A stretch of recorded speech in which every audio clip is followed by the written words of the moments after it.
결론부터 빠르게 말씀드리겠습니다. 자녀에게 현금을 주실 때 증여세가 안 나온다고 해서 그냥 넘기시면 나중에 상속세 폭탄을 맞을 수 있습니다. 특히 증여세 신고까지 했던 돈이라면 나중에 상속이 일어났을 때 그 돈이 상속재산에 포함돼서 상속세가 더 나올 수 있습니다. 더 무서운 건요. 그 돈을 다시 돌려받았다고 해도 세법상 증여가 취소되지 않는다는 겁니다. 이 사실을 모르고 그냥 지나가셨다가 억울하게 1,000만 원이 넘는 세금을 더 내시는 분들 실제로 계세요. 안녕하세요. 노년대책위원회 노박사입니다. 오늘 이 시간 아마 조금 놀라실 수도 있어요. 하지만 지금 미리 알아두시면 나중에 억울한 일은 피하실 수 있으니까요. 귀 기울여 들어주시면 좋겠습니다. 이야기 하나 드릴게요. 어느 할머니가 손녀에게 5,000만 원을 주셨어요. 손녀는 받은 당일 세무서에 증여세 신고도 잘했고요.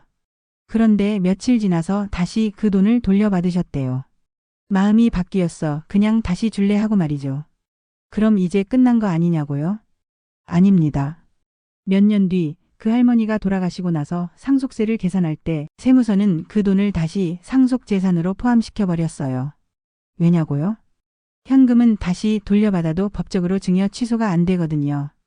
결국 그 손녀는 1,500만 원이 넘는 상속세를 더 내야 했어요. 받은 적 없는 돈인데 말이에요. 그렇다고 이게 특별한 사례일까요? 아니에요. 현금 증여는 누구나 하실 수 있고 잘못하면 누구나 겪을 수 있는 문제입니다. 특히 이 정도는 세금 안 나오겠지 하고 쉽게 생각하시는 금액들 3,000만 원, 5,000만 원 이런 돈들이 문제예요. 세금은 안 나와도 나중에 상속될 때 그 돈은 다시 세금으로 부메랑처럼 돌아옵니다. 또 이런 경우도 있어요. 자녀가 아파트를 분양받았는데 그 집에 부모님이 전세로 들어가고 싶으시대요. 이때 주위에서 가족끼리 전세 계약하면 세무조사 나와요. 이렇게 걱정하시는 분들 정말 많으세요. 그런데요, 정당한 계약이면 괜찮습니다. 주변 시세에 맞게 계약하고 돈의 흐름이 계좌에 남아있으면 문제될 게 없어요. 다만 전세금을 지나치게 많이 넣는다든가 돈을 따로 주고받지 않는다면 그건 세무서에서 증여로 볼 수 있어요. 그 다음 이야기도 꼭 들으셔야 합니다. 부모님이 돌아가시고 자녀가 집을 상속받았을 때 같이 살고 있었던 자녀는 세금 혜택을 못 받을 수도 있어요. 왜냐하면 법에서는 같이 살고 있던 가족은 한 세대로 보기 때문에 상속세를 줄여주는 혜택이 빠지는 거예요. 그래서 어떤 분은 이렇게 묻더라고요. 그럼 상속 등기를 천천히 하고 그 전에 내가 가진 집을 먼저 팔면 괜찮지 않아요? 안 됩니다.